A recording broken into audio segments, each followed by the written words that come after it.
ಚುನಾವಣೆ ಅಖಾಡದಲ್ಲಿ ಕಾಂಗ್ರೆಸ್ ಭರ್ಜರಿಯಾಗಿ ಜಯಭೇರಿಯನ್ನ ಬಾರಿಸಿದೆ. ಎರಡು ಕ್ಷೇತ್ರಗಳಲ್ಲಿ ನೋಡಿ ಭರ್ಜರಿಯಾಗಿ ಗೆಲುವನ್ನ ಸಾಧಿಸಿರುವಂತದ್ದು ಕಾಂಗ್ರೆಸ್. ದಾವಣಗೆರೆ ಹಾಗೆ ಬಾಗಲಕೋಟೆಯಲ್ಲಿ ಕಾಂಗ್ರೆಸ್ ಲಕ ಅಂತ ಇದೆ. ದಾವಣಗೆರೆ ಬಾಗಲಕೋಟೆಯಲ್ಲಿ ಕೇಸರಿ ಪಡೆಗೆ ಕಂಪ್ಲೀಟ್ ಆಗಿ ಸೋಲಾಗಿರುವಂತದ್ದು ಯಾರು ಕೂಡ ಊಹೆ ಮಾಡಿರಲಿಲ್ಲ. ಇಂತಹ ಹೀನಾಯ ಸೋಲನ್ನ ಬಿಜೆಪಿ ಕಾಣುತ್ತೆ ಅಂತ ದಾವಣಗೆರೆ ದಕ್ಷಿಣ ಹಾಗೆ ಬಾಗಲಕೋಟೆಯಲ್ಲಿ ಕಾಂಗ್ರೆಸ್ ಭರ್ಜರಿ ಗೆಲುವನ್ನ ಕಂಡಿರುವಂತದ್ದು.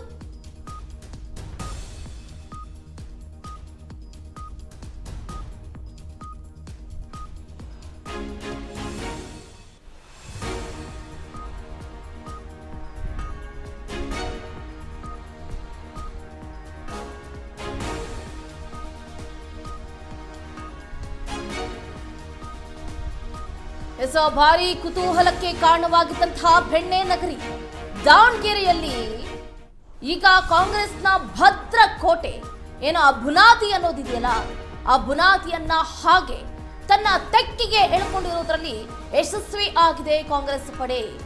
ಎರಡು ಕ್ಷೇತ್ರಗಳಲ್ಲಿ ಮುಖ್ಯವಾಗಿ ನೋಡಿ ಬಾಗಲಕೋಟೆ ಹಾಗೆ ದಾವಣಗೆರೆ ದಕ್ಷಿಣದಲ್ಲಿ ಗೆಲುವನ್ನ ಕಾಣುವುದರ ಮುಖಾಂತರ ಕಾಂಗ್ರೆಸ್ ನಿಜಕ್ಕೂ ಕೂಡ ತನ್ನ ಸ್ಟ್ರಾಟಜಿ ಏನು ಅನ್ನೋದನ್ನ ತೋರಿಸಿರುವಂತದ್ದು.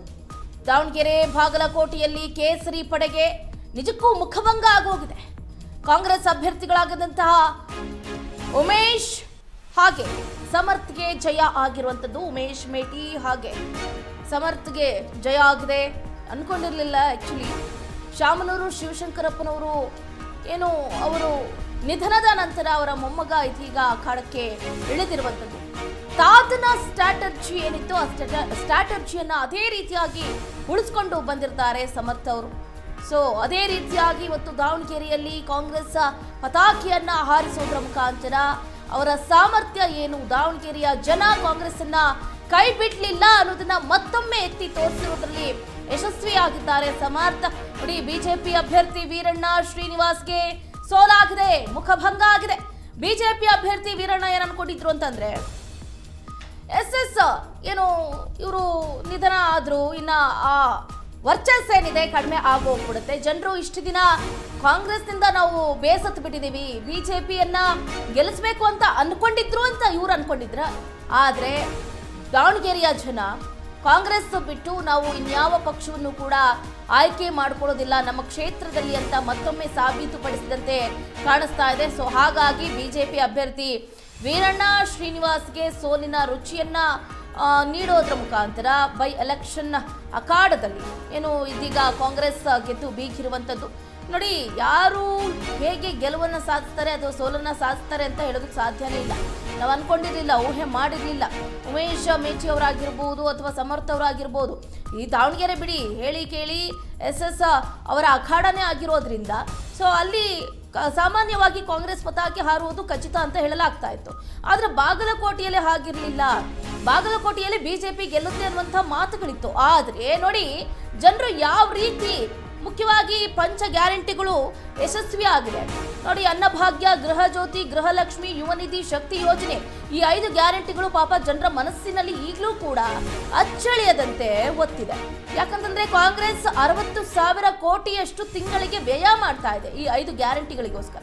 ಸೊ ಹಾಗಾಗಿ ಪಾಪ ಜನರು ಕೂಡ ಕೃತಜ್ಞತೆಯನ್ನ ಸಲ್ಲಿಸ್ತಾ ಇದ್ದಾರೆ. ನೋಡಿ ಕರ್ನಾಟಕ ಸರ್ಕಾರ ಇಷ್ಟು ನಮಗೋಸ್ಕರ ಎಫರ್ಟ್ ಅನ್ನ ಹಾಕ್ತಾ ಇದೆ ಅಂತಂದ್ರೆ ನಾವು ಕೂಡ ನಮ್ಮ ಮತವನ್ನ ಕಾಂಗ್ರೆಸ್ಗೆ ಹಾಕೋಣ ಅನ್ನುವಂಥ ಒಂದು ಹಿತಾಸಕ್ತಿಯಿಂದ ಈ ಬಾರಿ ದಾವಣಗೆರೆ ಹಾಗೆ ಬಾಗಲಕೋಟೆಯಲ್ಲಿ ಕಾಂಗ್ರೆಸ್ಗೆ ಒಂದು ರೀತಿಯಾಗಿ ಸಂತಸವನ್ನ ಉಂಟು ಮಾಡೋದ್ರ ಮುಖಾಂತರ ಅಥವಾ ದಾವಣಗೆರೆ ಹಾಗೆ ಬಾಗಲಕೋಟೆಯಲ್ಲಿ ಇಬ್ಬರು ಅಭ್ಯರ್ಥಿಗಳನ್ನ ಗೆಲ್ಲಿಸೋದ್ರ ಮುಖಾಂತರ ಜನರ ಮತದಾನ ಅಥವಾ ಜನರು ಕಾಂಗ್ರೆಸ್ ಪರವಾಗಿ ಇದ್ದಾರೆ ಅನ್ನೋದನ್ನ ಮತ್ತೊಮ್ಮೆ ಸಾಬೀತುಪಡಿಸಿದ್ದಾರೆ. ಬಿಜೆಪಿಗೆ ನಿಜಕ್ಕೂ ಕೂಡ ಇದು ಬ್ಯಾಕ್ ಟು ಬ್ಯಾಕ್ ಏಟನ್ನ ತಿಂದಂತೆ ಆಗ್ತಾ ಇದೆ.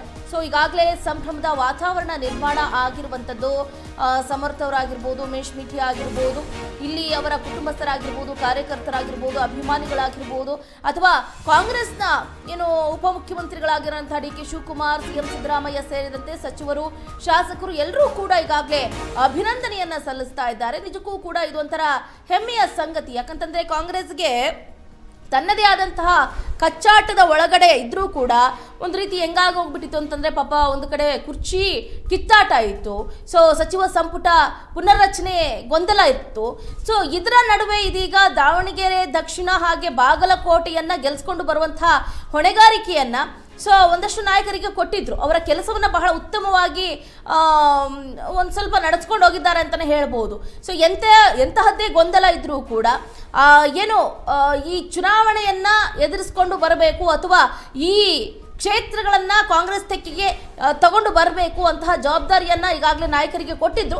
ಆ ನಾಯಕರು ಕೂಡ ಬಹಳ ಅಚ್ಚುಕಟ್ಟಾಗಿ ನಿಭಾಯಿಸಿದಂತೆ ಕಾಣಿಸ್ತಾ ಇದೆ. ಸೊ ಹಾಗಾಗಿ ಇವತ್ತು ದಾವಣಗೆರೆ ಹಾಗೆ ಬಾಗಲಕೋಟೆಯಲ್ಲಿ ಭರ್ಜರಿಯಾಗಿ ಕಾಂಗ್ರೆಸ್ ತನ್ನ ಹಿಡಿತವನ್ನ ಸಾಧಿಸೋದ್ರ ಮುಖಾಂತರ ಬಿಜೆಪಿಗೆ ದೊಡ್ಡ ಮಟ್ಟದಲ್ಲಿ ಮುಖಭಂಗವನ್ನ ಮಾಡಿರುವಂಥದ್ದು. ಏನೇ ಆಗಿರ್ಬೋದು, ಜನರು ಸುಮ್ಮನೆ ತೀರ್ಪನ್ನು ಕೊಡೋದಕ್ಕೆ ಸಾಧ್ಯ ಇಲ್ಲ. ಸೊ ಆ ಭಾಗದಲ್ಲಿ ಅಂದರೆ ಮುಖ್ಯವಾಗಿ ದಾವಣಗೆರೆಯ ಭಾಗದಲ್ಲಿ ಏನೋ ಶಾಮನೂರು ಶಿವಶಂಕರಪ್ಪನವರು, ಎಸ್ ಮಲ್ಲಿಕಾರ್ಜುನ್ ಅವರಾಗಿರ್ಬೋದು ಅಥವಾ ಏನೋ ಮಲ್ಲಿಕಾರ್ಜುನ್ ಅವರ ಪತ್ನಿ ಆಗಿರ್ಬೋದು, ಬಹಳ ಹಿಡಿತವನ್ನು ಹಿಡಿದಿಟ್ಕೊಂಡಂಥವ್ರು. ಸೊ ಈಗ ಮೊಮ್ಮಗ ಸಮರ್ಥ ಅವರು ಕೂಡ ಅಖಾಡಕ್ಕೆ ಇಳಿದಿದ್ದು ಜನರು ಅವರನ್ನು ಗೆಲ್ಲಿಸಿ ರಾಜಕೀಯ ಏನು ಅಂತ ಗೊತ್ತಿತ್ತೋ ಗೊತ್ತಿಲ್ವೋ ಗೊತ್ತಿಲ್ಲ, ಬಟ್ ಚಿಕ್ಕ ವಯಸ್ಸಿಗೇನೆ ಅವರಿಗೆ ಒಂದು ಪ್ರಮುಖವಾದಂಥ ಸ್ಥಾನವನ್ನು ಕೊಟ್ಟಿದ್ದಾರೆ. ನಿಜಕ್ಕೂ ಕೂಡ ಜನರು ಅವರ ಮೇಲೆ ಎಂತಹ ಭರವಸೆಯನ್ನು ಇಟ್ಟಿದ್ದಾರೆ ಅನ್ನೋದು ನಮಗೆ ಇಲ್ಲೇ ಗೊತ್ತಾಗ್ತಾ ಇದೆ.